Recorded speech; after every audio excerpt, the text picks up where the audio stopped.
Bueno, comenzamos entonces con eh, los temas de la unidad 1, donde vamos a ver de qué se trata la auditoría, cuál es su importancia, cuál es la importancia de la información financiera, distintos tipos de informes, requisitos para poder eh, realizar una auditoría.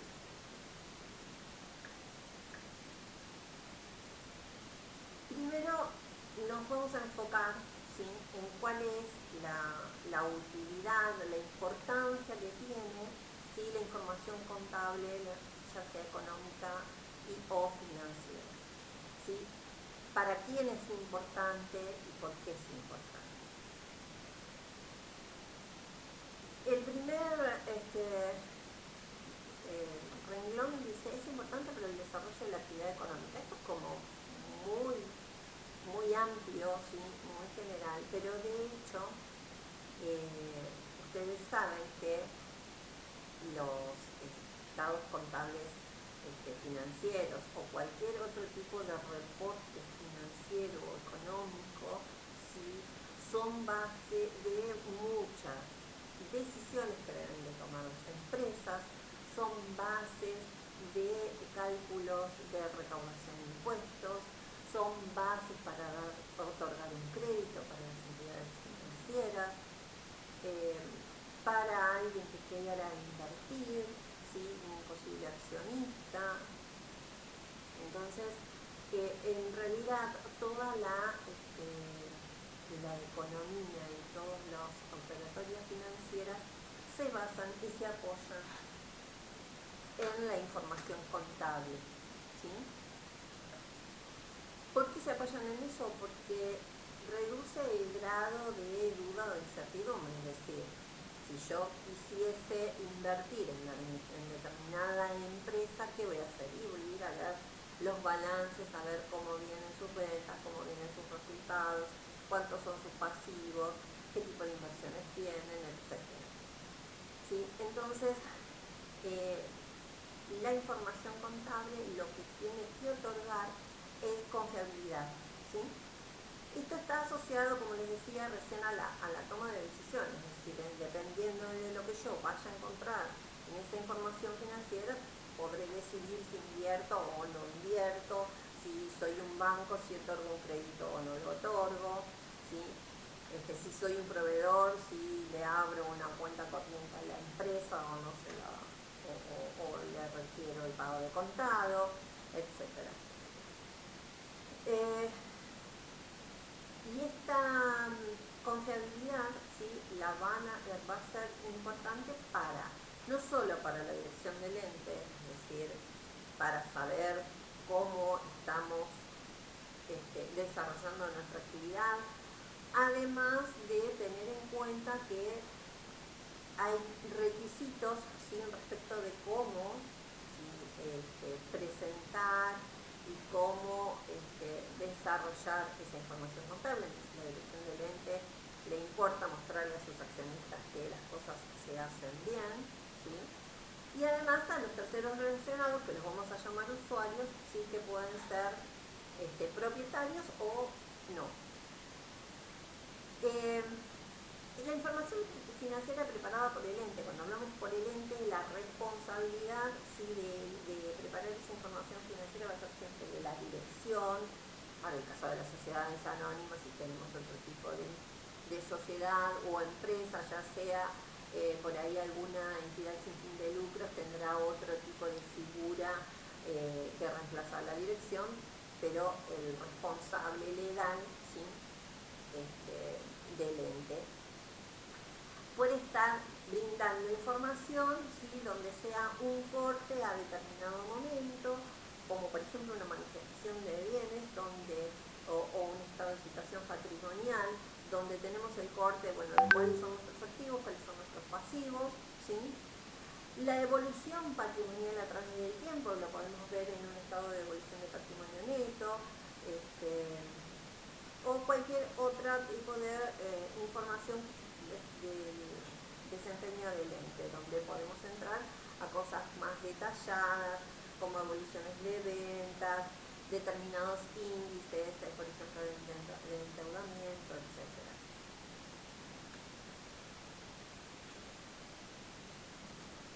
¿De qué momento puede ser la información, ¿sí?, que el ente produzca, la información contable que el ente pueda brindar? Puede ser histórica, ¿sí?, como es nuestro conocido balance, ¿sí?, con todo el juego de estados contables, de estado de situación patrimonial, estado de resultados, evolución del patrimonio neto, estado de flujo de efectivo, ¿sí?, donde nosotros vemos lo que sucedió durante todo un ejercicio, ¿sí? Que además eso tiene información adicional, complementaria, donde vamos a tener notas, anexos, desarrollo de la composición de cada uno de los rubros, la memoria, ¿sí? Información que puede ser solamente para uso interno, como podría ser, no sé, el cálculo de los costos o algún otro tipo de información que sirve a la toma de decisiones, pero siempre viendo, ¿sí?, lo que ya sucedió. Otro tipo de información contable es la información financiera prospectiva, es decir, las proyecciones o pronósticos o presupuestos. Es muy común encontrar proyecciones de flujos de fondo, proyecciones también de rentabilidad cuando uno está evaluando una inversión, ¿sí? Ese tipo de proyecciones se están tomando determinados parámetros o hechos que se estiman probablemente ocurran, ¿sí?, y a determinada decisión de la empresa cómo podría llegar a ser el rendimiento económico, ¿sí?, y financiero. Y después la información de escenarios posibles, donde vamos a hacerlo, también es prospectivo, pero vamos a tocar distintas variables y vamos a tener diferentes escenarios posibles. Se me ocurre hoy, que estoy grabando esto, ¿tenemos préstamo al Fondo Monetario Internacional o no lo tenemos? Si lo tenemos, va a haber inyección de dólares, va a haber devaluación, no va a haber devaluación, no tenemos préstamo, el país va a entrar en default, no va a entrar en default, ¿qué va a pasar? El gobierno va a emitir bonos como hizo en otras oportunidades, como por ejemplo captar los fondos, ¿sí?, que hay en las cuentas bancarias y entregar a los clientes, en lugar de su dinero, entregarles bonos del Estado. Bueno, son distintos escenarios posibles. Presten atención, ¿sí?, son cosas que pueden suceder. Pero eso sería una información prospectiva donde manejamos distintas posibilidades. ¿Quiénes son usuarios o quiénes son los usuarios más frecuentes de la información contable? ¿Sí? Aquellos usuarios que llamamos externos, que pueden ser accionistas o posibles inversores, ¿sí?, que quieren comprar o que quieren vender acciones o que quieren invertir en una obligación negociable que emita la empresa, ¿sí? Las entidades financieras, que ya se las comenté, obviamente van normalmente los bancos cuando hacen una apertura de una cuenta, normalmente arman lo que se llama la carpeta de crédito, donde a los contadores nos piden del cliente que les mandemos las ventas, que le hagamos una certificación de ingresos, el balance, la declaración de ganancias, etcétera, etcétera, para poder calificarlos, ¿sí? ¿Y de qué se valen? Bueno, de todo esto que les digo que piden, sí, que es información contable, ¿sí?, para poder otorgar o no líneas de crédito, descubiertos, préstamos, leasing, etc. Los proveedores, como les había comentado, el proveedor también quiere saber cuál es la solvencia que tiene la empresa, ¿sí?, que si está en condiciones de pagar en términos sus deudas, ¿sí? Los clientes, acá dice asegurarse la provisión de insumos críticos, pero bueno, también saber cómo es la conducta, qué tipo de financiación da la empresa, cómo son los pagos, etcétera. Los empleados, obviamente, ustedes saben que en nuestra Constitución hay un articulito que dice que los empleados deberían participar de las utilidades de la empresa, ¿sí? Nos debería interesar por este lado, pero la realidad es que eso no basta. Por ahí alguna empresa paga algún premio de producción, pero bueno, si somos empleados, por lo menos tenemos que saber si la empresa que me está contratando es solvente y me va a pagar mis saberes en tiempo y forma y va a hacer los pagos de aportes y contribuciones en tiempo y forma, si voy a tener todas mis garantías laborales cumplidas, ¿sí? Autoridades fiscales, obviamente, ¿sí? La información contable, en especial los balances, ¿sí? Por fines generales, son presentados ante ARCA, ex-AFIP, estoy tratando de adaptarme a llamarlo ARCA porque me gusta un poquito después de tantos años de AFIP, o ARBA, ¿sí? Piden esa información contable para determinar el impuesto a las ganancias, para determinar si tienen que pagar bienes personales por acciones y participaciones. ¿Se acuerdan? No sé si ya gozaron impuestos, ese rol que tiene la sociedad, ¿sí? Como responsable del impuesto por cuenta de terceros, para calcular, les decía, ganancias, bienes personales, lo que fue ganancia mínima presunta en su momento, ¿sí? Para las jurisdicciones provinciales, el total de ventas por el impuesto a los ingresos brutos, que son los ingresos más comunes, ¿no? Después cada actividad puede tener impuestos específicos, como impuestos de sellos, impuestos internos, que también se van a estar pudiendo controlar a través de la información contable. Organismos de control, respecto de, por ejemplo, la Dirección de Personas Jurídicas, la Inspección General de Justicia o algún otro tipo de organismo que regule la actividad específica. Por ejemplo, si yo soy una empresa de transporte, la CNRT, ¿sí? La Comisión Nacional de Regulación del Transporte, va a ser una de los organismos de control. Otro, ¿sí? Y acá mencionan en esta diapo analistas financieros, asesores, corredores de bolsa, economistas, legisladores. Bueno, esto hace el armado de una información económica general dentro de la cual está operando la empresa a la que nos referimos, ¿sí? Es decir, sirve para saber niveles de ventas, tendencias, altas, bajas, etcétera, ¿sí? Y los usuarios internos, ¿sí? Que va a ser lo que les decía hoy, la dirección, en el caso de las sociedades anónimas, los gerentes, en los casos de las SRL, ciertos tipos de otros funcionarios, que les va a servir esa información para poder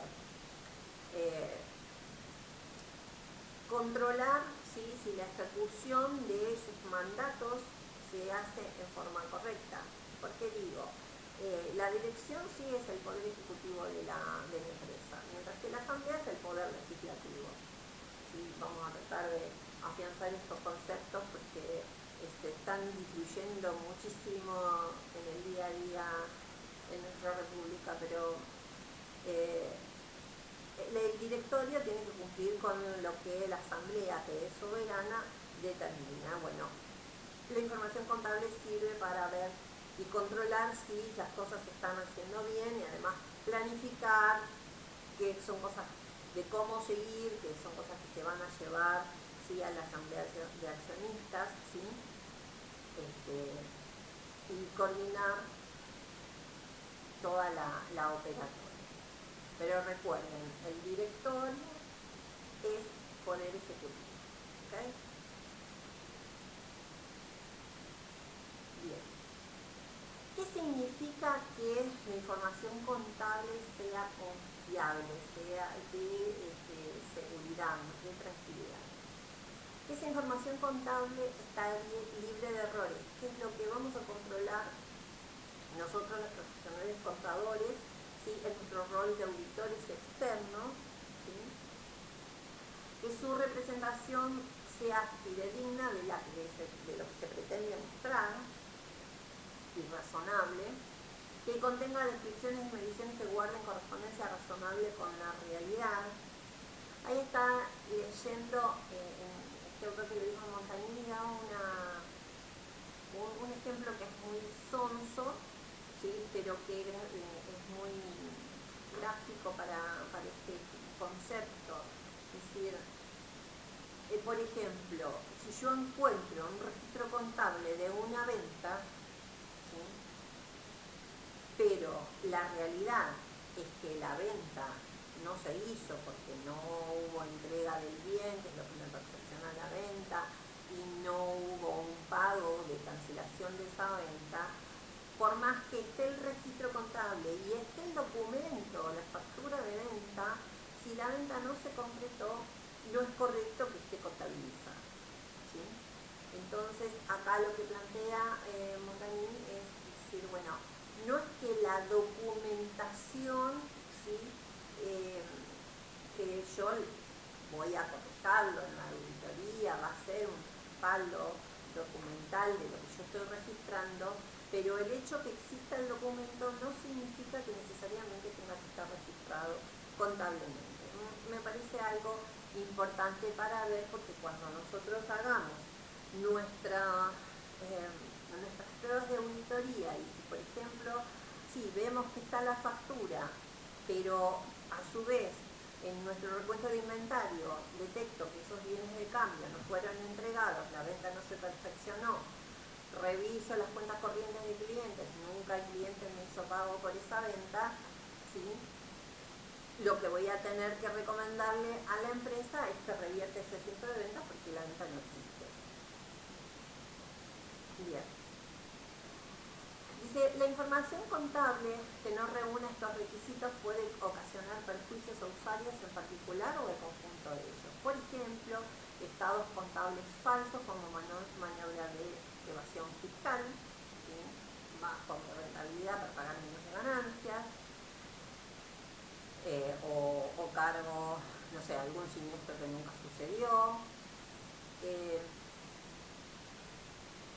Y acá menciona un caso, el de Enron Corporation, que a principios de los 2000 dio origen a lo que se llama la ley Sarbanes-Oxley, que era el ocultamiento, ¿sí? De pasivos, ¿sí? Las empresas mostraban estados contables óptimos, por decirlo de alguna manera, para que su cotización en bolsa sea positiva, ¿sí? Cuando se detecta esto en connivencia con los estudios contables que certificaban esos estados financieros, y bueno, nada, fue todo un derrumbe y fue un punto de inflexión, ¿sí? En cuanto a el proceso, ¿sí? La responsabilidad del auditor y la seriedad con la que tenemos que hacer nuestro trabajo. No olviden ustedes nunca, el día que estén matriculados, que ustedes al firmar, ¿sí? Dan fe pública, ¿sí? Es un equivalente al escribano. Al escribano nadie le discute nada. Si el escribano dice que esta firma es de Juan Pérez, la firma es de Juan Pérez. Cuando nosotros decimos, ¿sí? Que determinada información contable y financiera es razonable, ¿sí? Damos fe pública, ¿sí? Esa es la importancia y la significatividad que tienen nuestros informes de auditoría. Pero siempre, atiendan a esta parte, la responsabilidad de emitir, ¿sí? La información contable, es decir, la confección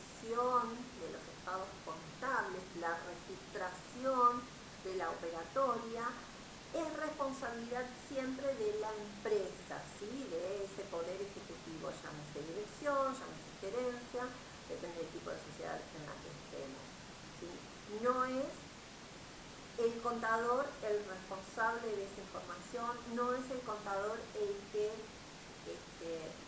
emite esa información. Si bien, después vamos a ver, el contador puede cumplir dos roles. Por un lado, el rol, ¿sí?, de auditor externo, que es a lo que nos estamos enfocando, que va a estar revisando si esos estados contables son razonables o no, o contienen errores, si están preparados de acuerdo a las normas contables vigentes, y el rol de lo que llamamos teneduría de libro, ¿sí?, que sería la registración contable, ¿sí?, el armado del libro diario, el libro mayor. ¿Por qué no somos responsables de eso, aunque armemos y hagamos registración contable? Porque el contador lo está haciendo en función, ¿sí?, de la información que el cliente le está dando. Es decir, si el cliente le pasa cuáles son sus ventas, el cliente le pasa cuáles son sus compras, cuánto pagó de sueldo, cuánto pagó en impuestos, cuánto paga el alquiler, etc. Lo que hace el contador tenedor de libros es registrarlo, ¿sí?, para hacerlo de la manera que las normas contables profesionales lo requieren, ¿sí?, pero no es responsable de esa información, solamente está registrando. Espero que esto sea creíble, ¿sí? Bien. Seguimos. Ahora vamos a ver qué es la auditoría. Yo encontré distintas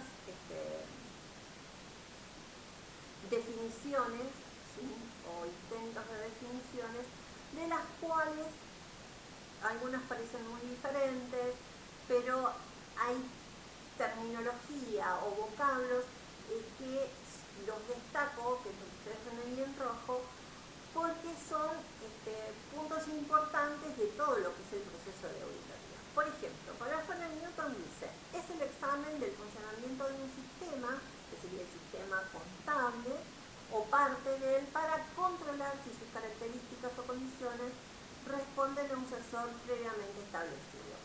¿Qué es lo que controlamos? Es si ese sistema contable registra correctamente donde el sensor van a ser las normas contables profesionales, ¿sí? Ya están listadas, pero ya son previamente establecidas. Esta definición es una definición como muy de control, es decir, el sistema registra de acuerdo a las normas contables, sí o no. Bien.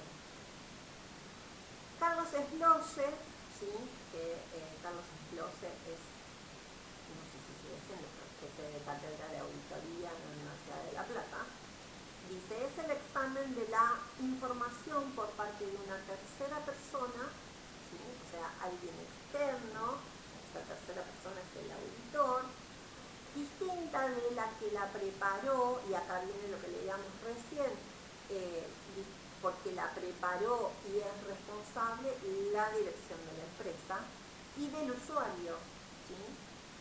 El auditor no es usuario de esa información contable, ya vimos los usuarios que pueden ser internos o externos.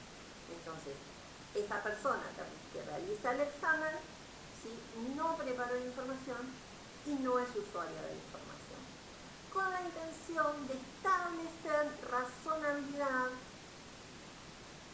retengan esta palabrita, dando a conocer sus resultados, los resultados del examen, a fin de aumentar la utilidad de que tal información posee. ¿Cómo va a dar a conocer los resultados del examen? Bueno, a través del informe de auditoría, donde va a dar una opinión respecto de esa información contable. Y, obviamente, un balance, ¿sí?, auditado por un profesional contador externo va a aumentar la utilidad, porque va a aumentar la razonabilidad, la fiabilidad de esa información contable. López Antizo. López Antizo habla del sistema, ¿sí?, de este enfoque sistémico, donde encuentra determinados objetos dentro del sistema. Dice, es la actividad independiente al sistema, ¿sí?, ya lo ponemos fuera del sistema al auditor, o sea, el auditor sería el grupo de control. ¿sí? Una de las herramientas de este enfoque sistémico, grupo de control, el auditor o el estudio contable, ¿sí? Que tiene encargada la auditoría, ¿sí? Recuerda que nosotros podemos estar trabajando en forma independiente como unipersonal o puede haber una sociedad, ¿sí? De profesionales donde se registran como estudios de auditoría, registran su MIQUIT, etc. Las características que van a comparar, las características o condiciones controladas a través del uso de pautas o normas, que serían las normas contables profesionales, los elementos a medir, que es el sensor, las normas contables, para determinar si hay desviaciones, ¿sí? Si hay errores, si no es correcto lo que está registrado, y informar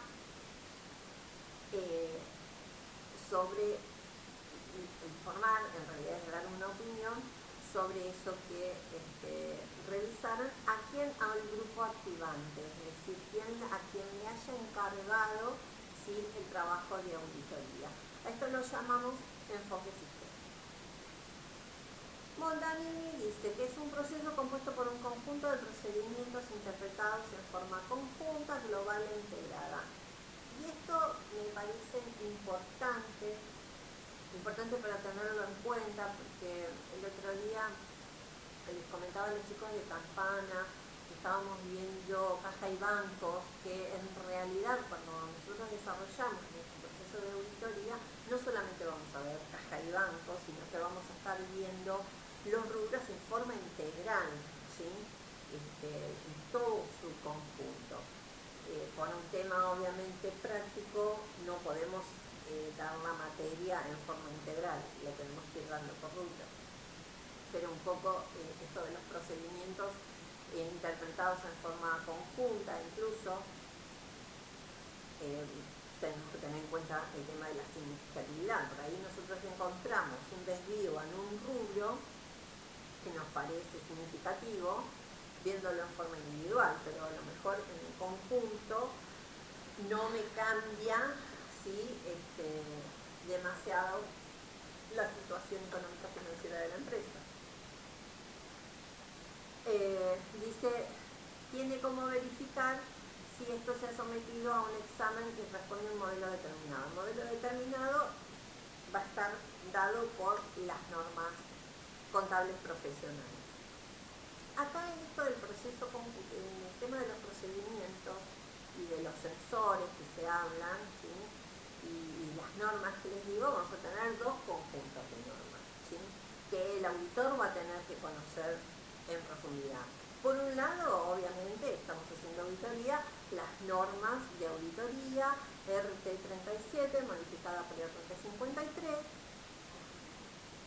donde nos dice cómo es todo el proceso de auditoría, cuáles son los requisitos, etc. Pero obviamente también, ¿sí? Nuestro sensor, ¿sí? Que es lo que vamos a ver si lo hizo bien o no, van a ser las normas contables, no las de auditoría, las que vamos a aplicar, ¿sí? Hoy las normas contables unificadas que corresponden a la resolución técnica número 54, que ustedes ya saben, agrupa un montón de resoluciones técnicas previas, ¿sí? Por eso es la unificada. En general no ha tenido demasiadas modificaciones, pero sí yo les digo, por favor, vayan, si no la vieron, porque ya cursaron contabilidad hace algún tiempo y todavía no estaba vigente, vayan, la revisan, la leen, si tienen dudas les consultan conmigo o con José, a la gente de Chivilcoy. En general no hay conceptos de fondo que cambien mucho. Por ahí cambian algunas formas de denominar determinados rubros. Otra cosa importante es, nosotros teníamos en la resolución técnica 9 los modelos de los estados contables. La resolución técnica 54 no tiene modelos de estados contables, ¿sí? Para ver los modelos de estados contables ayornados a la 54, los van a encontrar en el informe 27 de FATSE, ¿sí? Donde tenemos los nuevos formatos de estados contables, notas, etcétera. Está muy completo. De hecho, estuve haciendo un par de balances con este nuevo modelo y bastante detalle que está sugiriendo este tipo en especial, estos modelos, en especial en lo que es información complementaria, bastante detallada. Dice, por último, y esto no es una definición, la auditoría está ubicada jerárquicamente por encima del sistema controlado, ¿sí? O sea, el auditor está por encima del sistema contable de nuestro cliente y requiere independencia del auditor. Pues ya vamos a ver qué es la independencia, pero es una condición sine qua non la independencia para poder desarrollar y tener objetividad cuando damos nuestra opinión, ¿sí? Entonces, si de repente alguien les dice qué es la auditoría, ¿sí?, de todas estas definiciones, bueno, lo que tenemos que tener en cuenta siempre es que va a haber un objeto a controlar, que va a haber una norma, ¿sí?, que yo voy a tener de respaldo para ver si ese objeto está de acuerdo a esa norma. Que lo que voy a brindar después de hacer mi revisión es dar una seguridad razonable, ¿sí?, de que esa información contable refleja razonablemente la realidad económica financiera de la empresa. Donde van a haber usuarios que pueden ser internos o externos, ¿sí?, y que el profesional auditor externo es independiente del ente que emite los estados contables y que es responsable de esa información contable. Dicho de la manera que ustedes lo tengan a mano, todos estos conceptos que les digo hacen a la auditoría. Y me olvidaba, importante, que es lo que vamos a estar viendo, es que para realizar una auditoría hay establecidos por normas profesionales procedimientos, ¿sí?, de cómo hacerlo, ¿sí?, cómo es todo el proceso de auditoría, ya lo vamos a ir viendo en detalle. Acá les desarrollé un poquito a qué se refiere López Antizo, que es una de las definiciones que vimos respecto de lo que es el enfoque sistémico, ¿sí?, que tiene un objetivo que dentro del sistema de la empresa hay un objetivo, hay elementos que pueden ser materiales o humanos, y que dentro de la empresa hay subsistemas donde hay un planeamiento, organización, un control, que ese control se está refiriendo a lo que puede ser una auditoría interna, y comunicación, que son los informes, ¿sí?, económicos, financieros que se puedan que pueda producir el sistema contable de la empresa. ¿Qué características tiene el sistema de control? Tiene que haber una condición controlada, como por ejemplo los estados contables, es decir, qué es lo que yo voy a medir. El sensor, que ya dijimos, serían las normas contables profesionales, es el artefacto o método para medir las características a controlar. Me voy a fijar si esos estados contables están elaborados de acuerdo a la resolución técnica 54.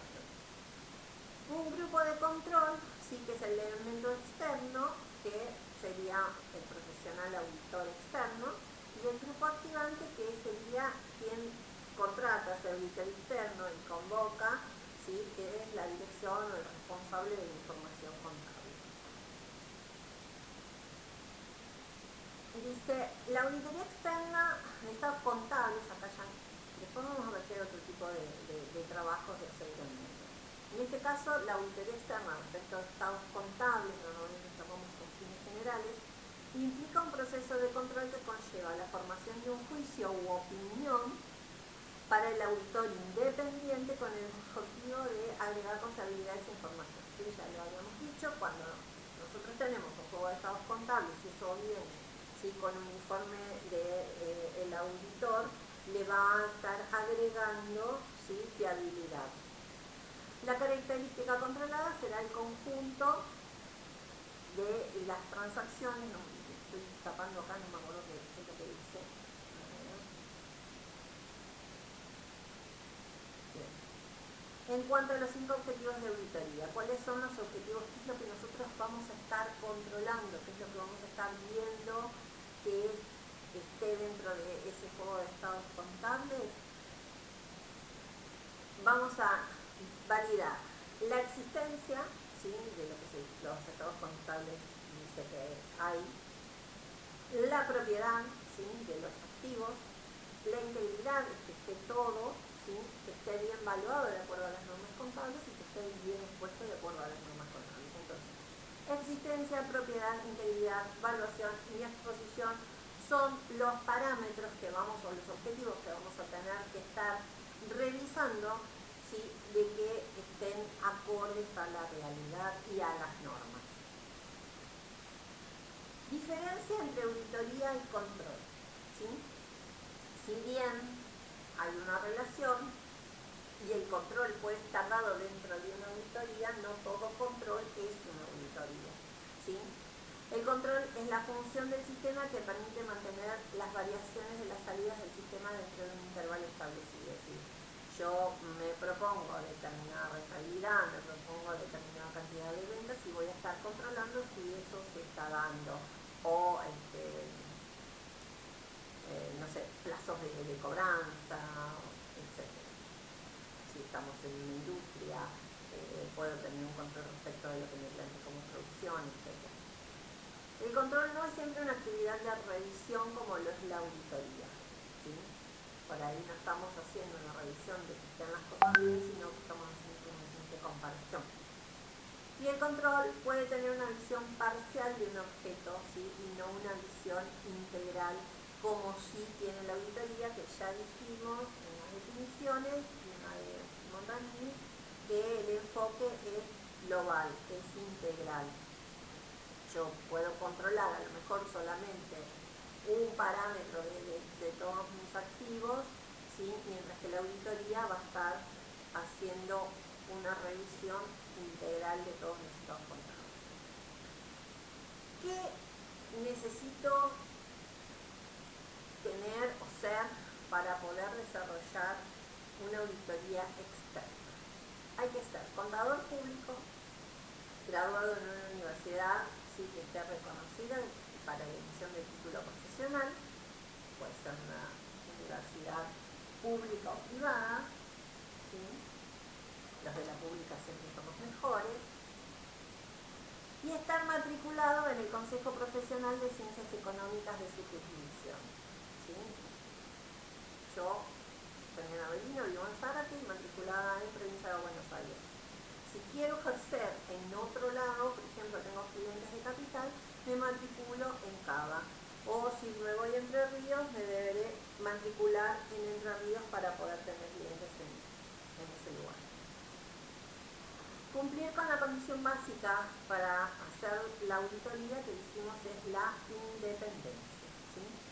¿Por qué la independencia? Porque me garantiza ser imparcial, ¿sí? Yo no voy a tener un sesgo en mi opinión, ¿sí? Y yo tengo que dar la opinión sobre estados contables elaborados por alguien donde yo no soy independiente, y vamos a ver que hay dos tipos de independencia, que es la independencia real o mental, y la independencia supuesta, ¿sí? Que, por ejemplo, si la empresa es de mi papá, se supone que no soy independiente, o si es de mi hermano, pero ustedes sabrán que las relaciones humanas son como muy particulares, ¿sí? Y quizás yo con mi hermana no tenga tanta empatía como pueda llegar a tener con mi amiga de toda la vida, ¿sí? Sin embargo, no hay una suposición de que esa persona que no es familiar yo pueda ser imparcial. Entonces, cuando hablamos de independencia, más allá de lo que ustedes van a ver en las normas de cuándo hay independencia, cuando no hay independencia, la independencia mental o real son solamente va a correr por parte del profesional, es decir, ahí tenemos que tener la suficiente ética y moral como para decir, no, yo no puedo ser objetivo respecto de los estados contables de la empresa de fulanita, porque fulanita es íntima, yo estoy todos los días con ella, soy la madrina del hijo, etc. Cosas así. Entonces, independencia fundamental. Hay independencia que un tercero me puede decir, no, usted no es independiente porque es familiar, o es director, o fue empleado, o es empleado, todas las cosas que vamos a estar viendo. Pero cuando no se da ninguno de esos casos, pero igualmente hay afinidad, ¿sí? El único que lo puede y debe, ¿sí? No tomar el trabajo de auditar es el contador, ¿sí? El propio profesional. Bien, acá es lo que les decía, hablamos de independencia real, ¿sí? Esta que no se puede, no está enumerada dentro de las normas, y la aparente, ¿sí? Que es la que sí menciona las normas. El requisito esencial es tener independencia de criterio, ser objetivo, ¿sí? La independencia real, como les decía, es mental o es de hecho, y la independencia aparente es la percepción que tienen terceros, es decir, si un tercero sabe que el auditor fue socio o fue directivo de la empresa por el ejercicio en el que está haciendo la auditoría, esos terceros entienden que no podría haber independencia, ¿sí? Tiene que haber independencia y esta va a ser juzgada por la apariencia, ¿sí? La aparente. La otra, vuelvo, es mental, es nuestra y corre por va de mano de la ética que tengamos. Cuando hay falta de independencia aparente, ¿sí? De acuerdo a la resolución técnica 37, modificada por la 53, dice: cuando estuviera en relación de dependencia respecto al ente cuya información contable es objeto de la auditoría, o con respecto a los entes que estuvieran vinculados económicamente a aquel del que es auditor, es decir, ya sea que seas empleado de la empresa que emitió la información contable o alguna empresa de un mismo grupo económico, ¿sí? Puede ser una controlada, una controlante, ¿sí? O lo hubiese estado en el ejercicio en el cual se refiere la información que es objeto de la auditoría, ¿sí?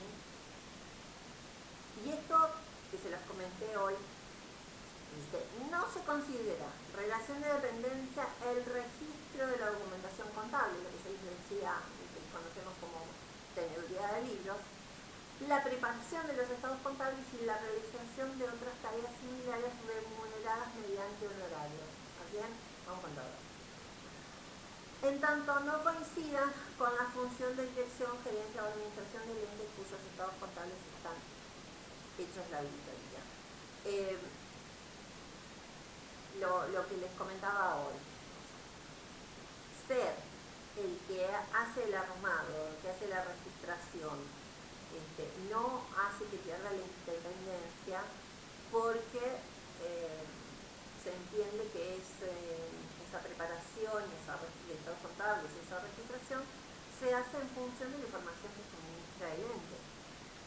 Esto no es así a las normas internacionales, ¿sí? Y para las normas internacionales, el profesional que hace la registración contable y prepara los estados contables tiene incompatibilidad respecto de la auditoría externa. En Argentina sí se puede, sí está permitido. Otra situación de falta de independencia aparente, dice cuando fuese cónyuge o equivalente, ¿sí? Concubino, o pariente por consanguinidad en línea recta o colateral hasta el cuarto grado inclusive, ¿sí? O sea, familiar directo hasta cuarto grado, o por afinidad hasta el segundo grado. Por afinidad serían los familiares del cónyuge. De alguno de los propietarios, directores, gerentes generales o administradores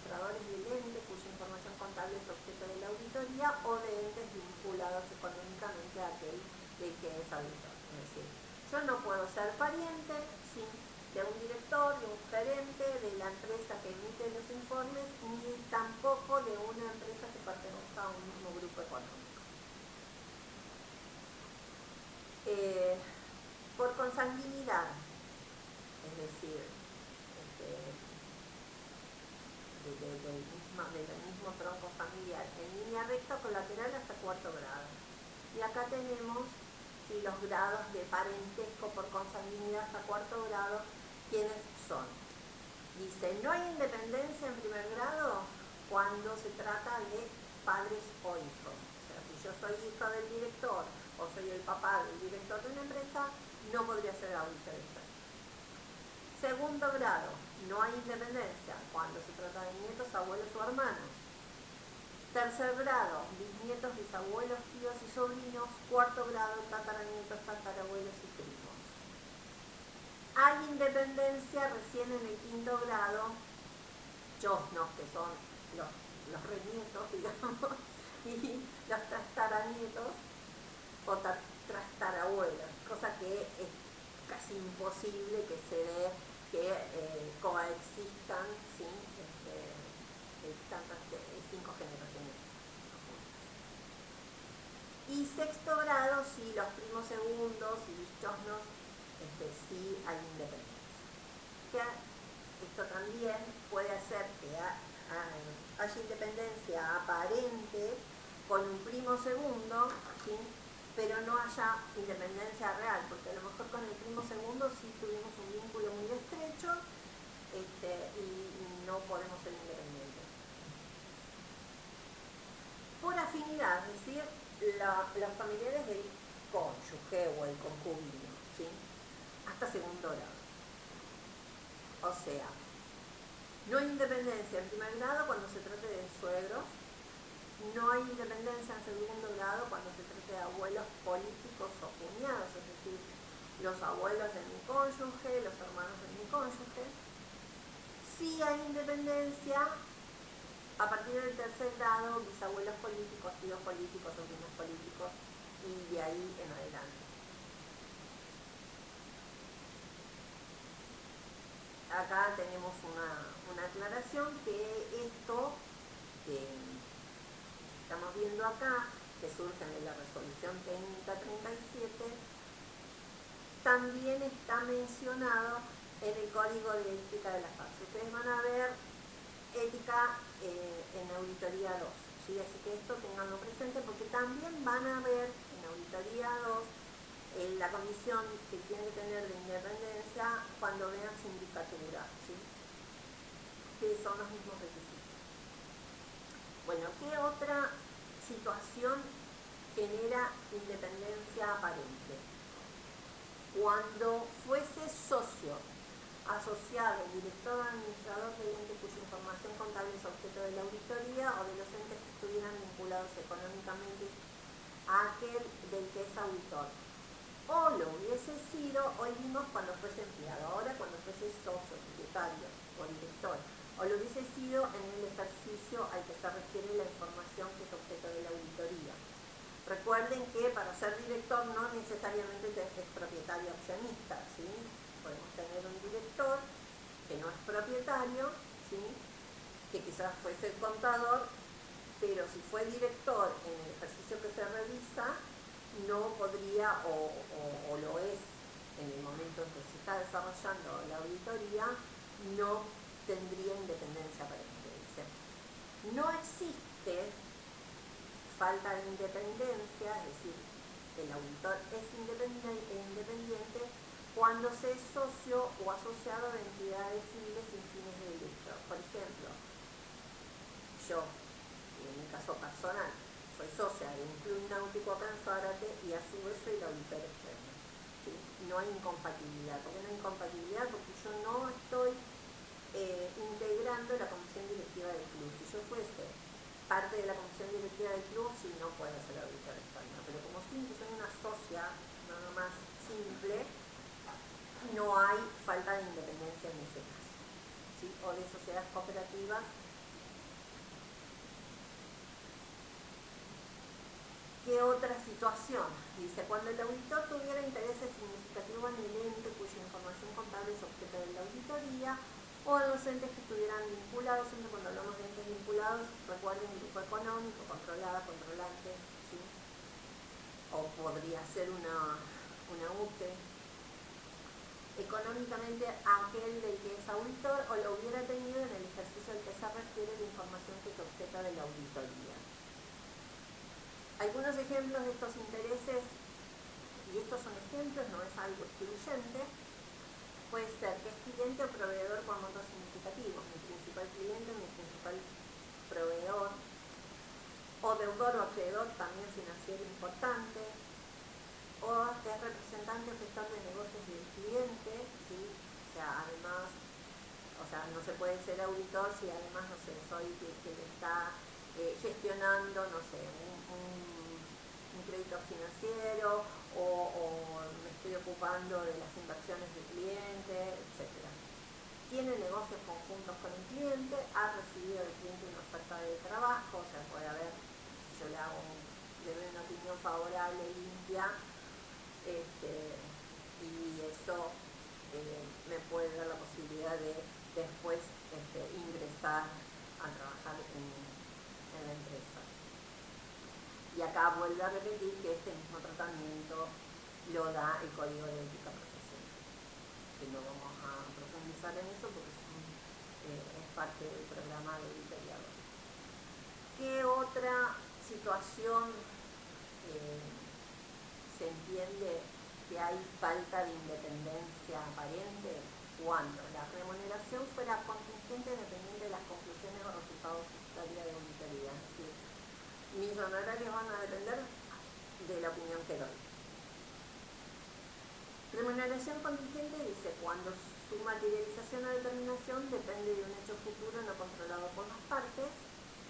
Remuneración dependiente de las conclusiones o resultados de la tarea del contador. Es decir, se puede suponer que si yo doy una buena opinión, una opinión limpia, voy a tener mejor remuneración. Y eso haría que yo no fuese independiente, tuviese un sesgo en mi opinión, porque tengo un interés particular respecto a los honorarios que voy a aportar. El Código de Ética también lo trata. Cuando la remuneración fuera pactada sobre la base de los resultados del periodo en que se refieren los estados contables, el trabajo del auditor, ¿sí?, requiere el mismo esfuerzo, los mismos procesos, ¿sí?, independientemente de si el resultado del ejercicio del ente fue positivo o fue negativo. O sea, mi trabajo no tiene nada que ver con que ganaron millones o perdieron millones. Mi trabajo es mi trabajo. Lo habitual es que los consejos profesionales estén regulando, ¿sí?, los honorarios. Normalmente ponen un mínimo y un máximo de acuerdo a la complejidad, pero nunca podría depender de cuál es el resultado de la empresa.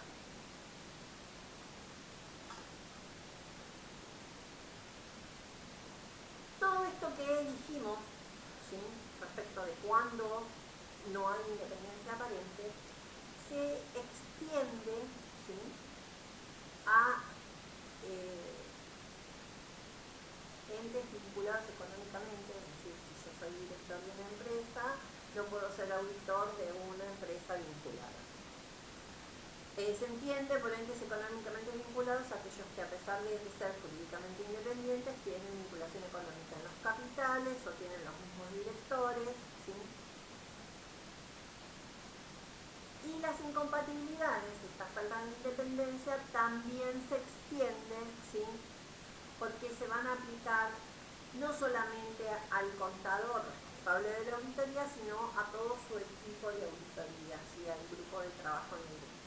O en el caso de sociedades, como yo les decía, estudios contables que se constituyen como sociedades, deberían ser independientes o deberían tener independencia aparente todos los integrantes de la sociedad respecto del ente que tienen como cliente, ¿sí?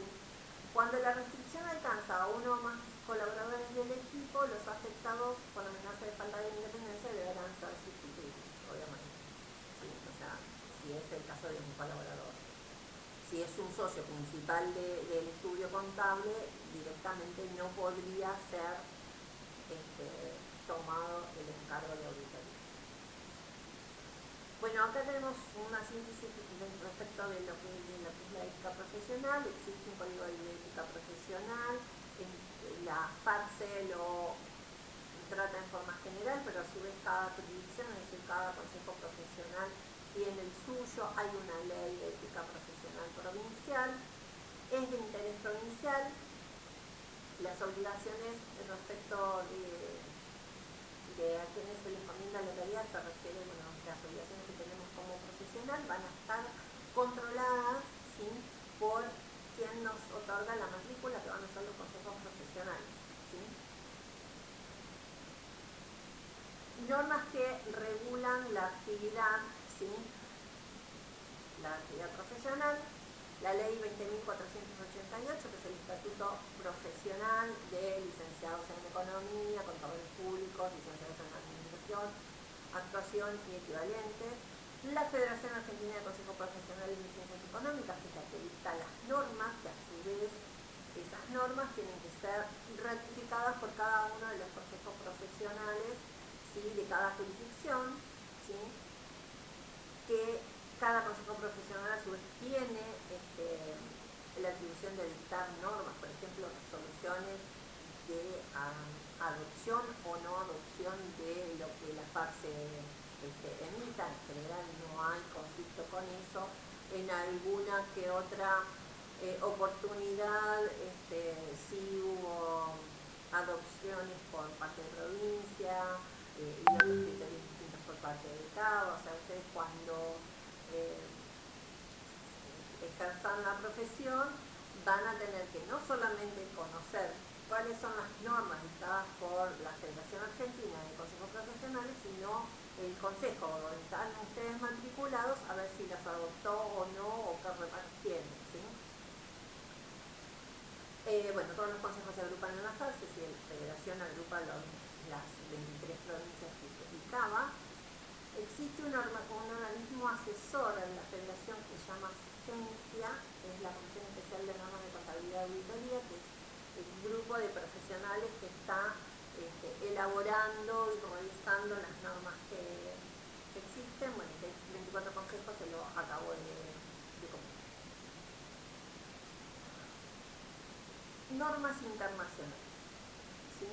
Hay un marco conceptual, ¿sí?, del Consejo de Normas Internacionales de Auditoría y de Aseguramiento, de la ISAC, que determina normas de auditoría que rigen la actividad del auditor, y estas normas buscan otorgar objetividad. Bueno, es el mismo objeto que las nacionales. La diferencia que tiene respecto de las normas argentinas es que tiene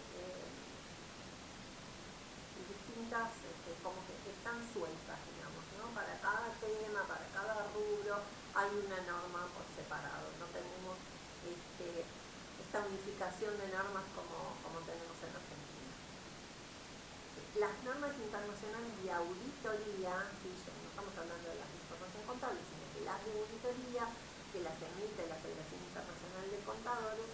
En el plano internacional, el desarrollo de normas sobre auditoría de otros encargos de aseguramiento está liderado por la Federación Internacional de Contadores.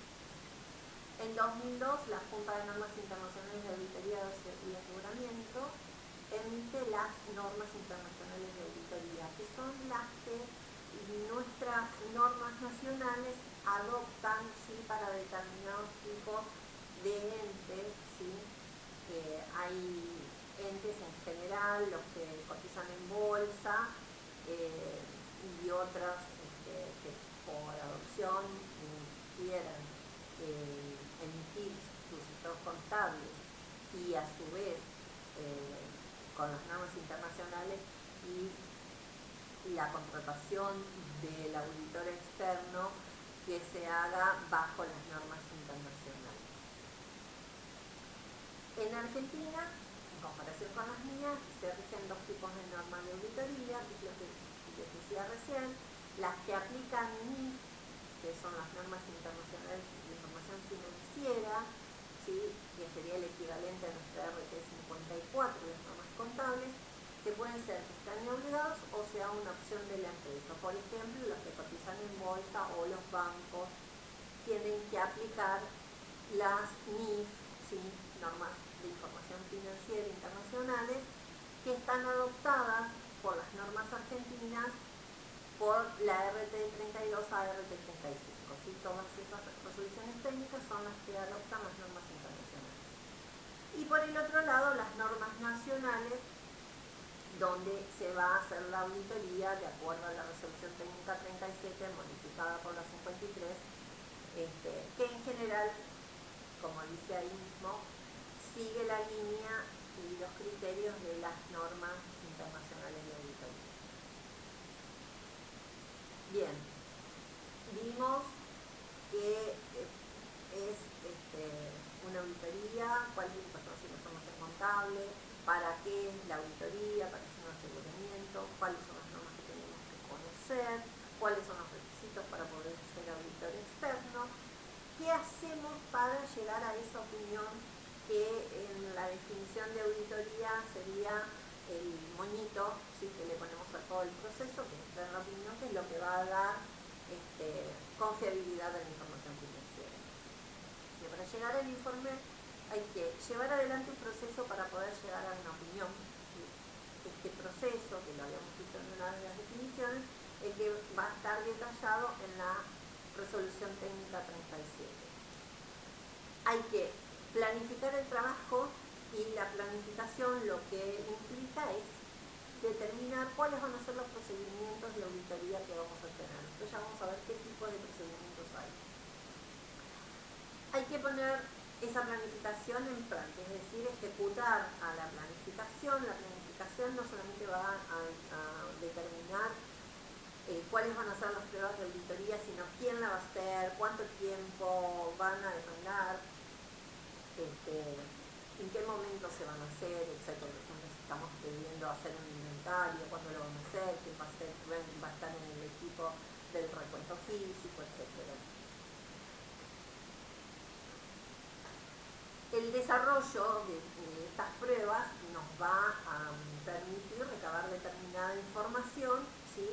Que nos va a servir luego de un análisis para formarnos una opinión, ¿sí?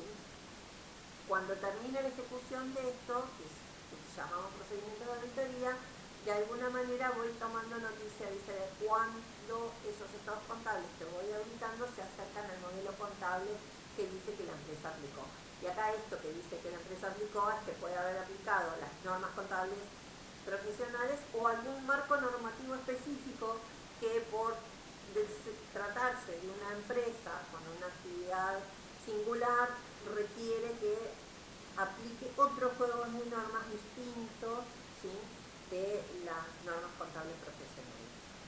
Ya vamos a ver también cómo actuamos como auditores externos, en este caso de los marcos específicos. Y el trabajo del auditor comienza en la contabilidad. Cuando nosotros vamos viendo esto, de cuánto se acercan o cuánto se alejan los estados contables de nuestro sensor, ¿sí? Que serían las normas contables, si vemos que hay incongruencias, que hay desvíos, que hay errores, lo que vamos a hacer antes de emitir nuestra opinión es darle información, ¿sí? a la dirección de la empresa y decirle, bueno, miren, esto está mal, de acuerdo a nuestros criterios, no corresponde evaluarlo de esta manera, no corresponde devengar esto, no corresponde ponerlo en tal lugar. Sugerimos, ¿sí? Que determinados asientos de ajuste para que se corrijan esos desvíos. Que la empresa puede estar de acuerdo o puede no estar de acuerdo.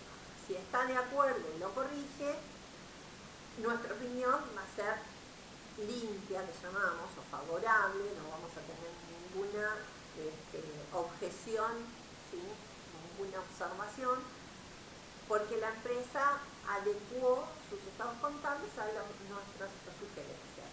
Si la empresa no lo acepta o lo acepta parcialmente, tendremos que ver si esos errores, esos desvíos, ¿sí?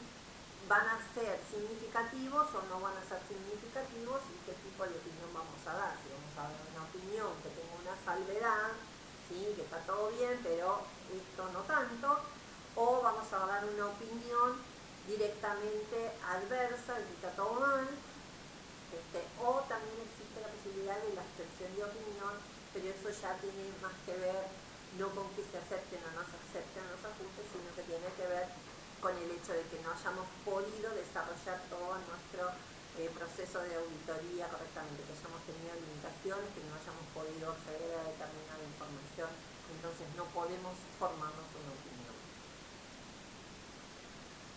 Bien, acá tenemos sintético, hay proceso, dice el auditor planifica, ejecuta y va generando los papeles de trabajo, se forma la opinión razonando sobre las evidencias que pudo recolectar. Y acá hay algo importante en cómo nos tenemos que parar para desarrollar nuestra tarea lo más independiente posible, y es entender que no tenemos clientes y que no hay usuarios privilegiados. Nada que implique que podamos llegar a tener una opinión sesgada, ¿sí? Por eso dice, el cliente recibe el informe del auditor con una opinión independiente acerca de los estados contables que preparó la empresa, ¿sí? Que es de alguna manera nuestros clientes, que tenemos que corrernos del hecho de que dependamos, ¿sí?, de ese trabajo, y que está regido por las normas contables y se ha procesado por el auditor de acuerdo a las normas de auditoría. Algunas ideas generales o recomendaciones. El auditor debe formarse una opinión sobre los estados contables basado en las conclusiones que obtuvo en las evidencias. ¿Cuáles evidencias? Las que releva, ¿sí?, de desarrollo de las pruebas de auditoría. ¿Sí? Las pruebas de auditoría pueden ser la constatación de documentación, las verificaciones físicas, pruebas globales, información de terceros, ¿sí?, hasta datos estadísticos nos pueden dar información de los abogados, etc. Debe obtener una seguridad razonable. Esto es, ¿sí?, lo que da fiabilidad. Acerca de los estados financieros en su conjunto, si estos contienen o no contienen incorrecciones significativas, y una de las cosas que no dijimos hasta ahora es que es importante, disculpe, que es importante si hay un error, ¿sí?, o un fraude. Es decir, cuando hay una incorrección en la información contable, puede estar dada por un error involuntario o puede estar dado por un fraude, es decir, hay una animosidad en desvirtuar, ¿sí?, o presentar información incorrecta, ¿sí? Como decíamos al principio, puede haber una intención de evasión de impuestos, una intención, como les comentaba, de ocultamiento de pasivos para presentar una mejor situación económico-financiera para obtener un crédito, posicionarse, o que la cotización de las acciones sea mejorada. Son cosas que están hechas intencionalmente, y que el auditor debería poder detectarlo, pero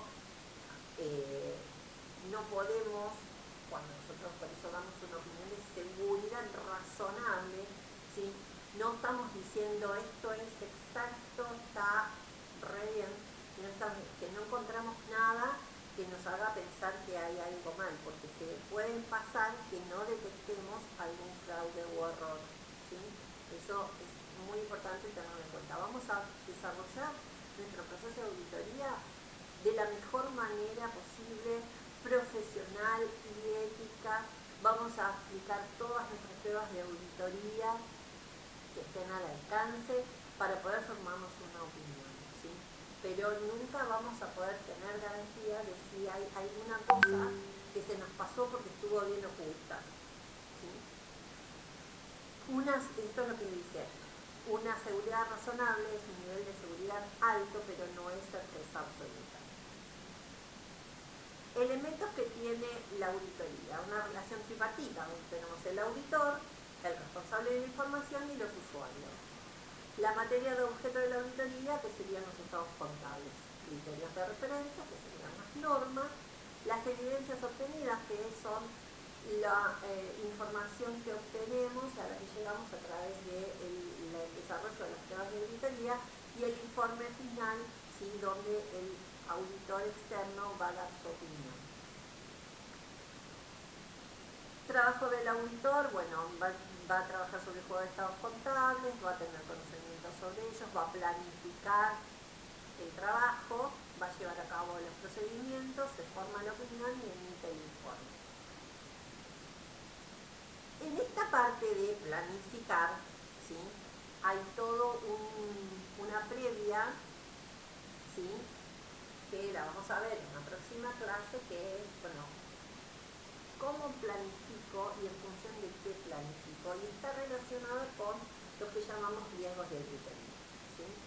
De acuerdo a la seriedad, por decirlo de alguna manera, vamos a hablar del sistema de control interno que tenga la empresa, o riesgos que pueda llegar a tener como condición sine qua non determinado tipo de actividad económica.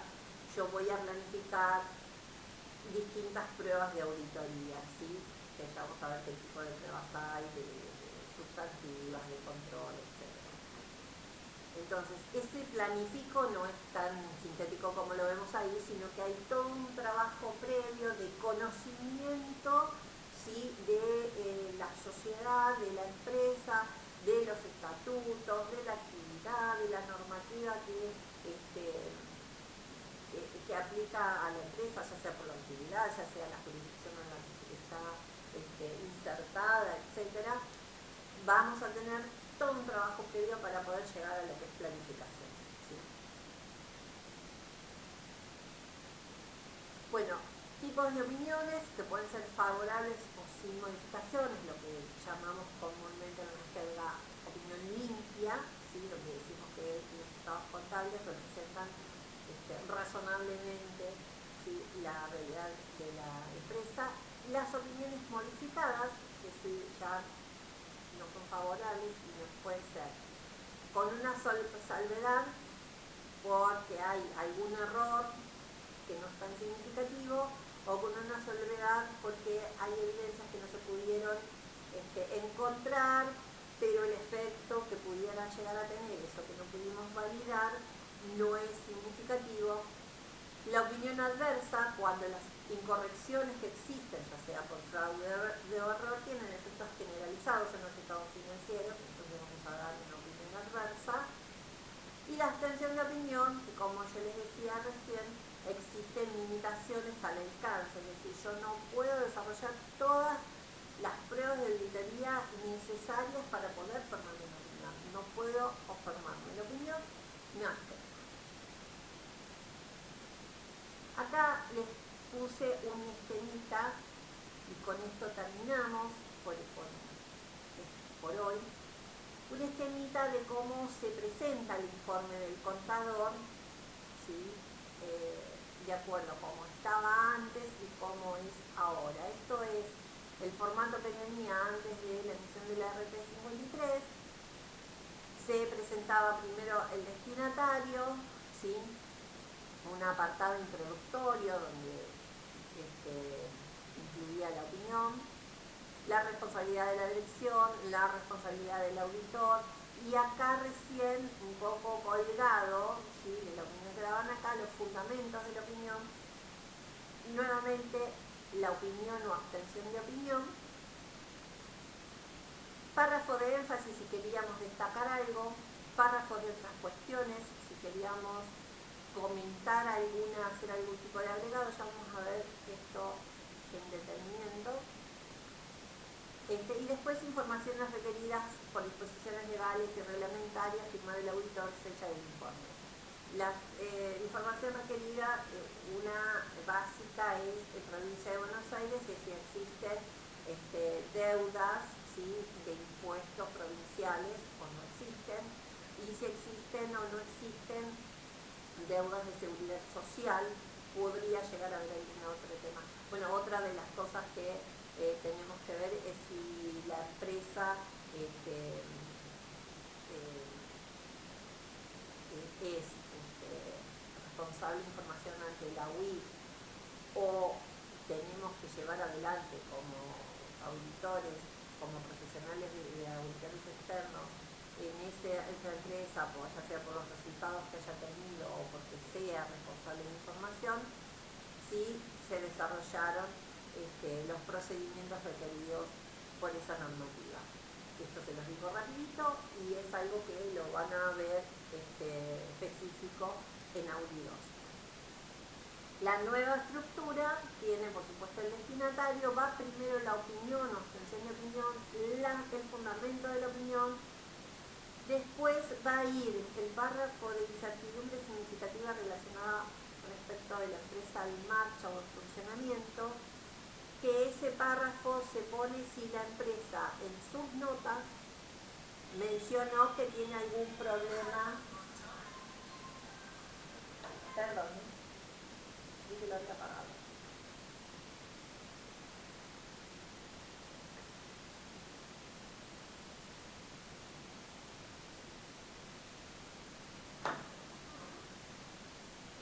Les decía, información sobre empresa en marcha o funcionamiento solo si hay una nota en los estados contables. Si la empresa no puso la nota y hay dudas respecto de que sea una empresa en marcha, tendríamos que estar dando una opinión adversa o una opinión modificada porque debió ponerlo y no lo puso. Énfasis sobre algo que quiera destacar, ¿sí? Normalmente la información complementaria, algo que esté bien expuesto, pero yo quiera remarcar que el usuario vaya a ver ese tema, por ejemplo, no sé, una previsión por incontabilidad, que me ocurre. Información distinta de los estados contables, es decir, en el juego de estados contables puede haber información que no es requerida por las normas contables, que el ente los incluye igualmente, ¿sí? Y ahí tendremos que decir que eso no es parte o no fue auditado, no es parte de nuestra auditoría, que no tenemos nada que decir sobre esto. Y el párrafo de otras cuestiones, y si nosotros queremos hacer algún tipo de aclaración, que no tiene nada, que no es de algo que no está contenido en los estados contables, y queremos agregar información para los usuarios. Después, las responsabilidades de la dirección, y como responsable de la información contable, las responsabilidades del auditor, donde vamos a decir, bueno, qué es lo que implica hacer la auditoría, cuáles son las normas que aplicamos, cómo fue nuestro procedimiento de auditoría, y nuevamente la información requerida por disposiciones legales y reglamentarias, lugar y fecha, firma, sello del auditor, donde va a tener la CURIT, la matrícula, la universidad de la que se egresó. Bien, dejamos acá, ¿sí? Después vamos a hacer otro videito complementario, porque tengo un Excel donde les voy a mostrar todos los tipos de informes que son posibles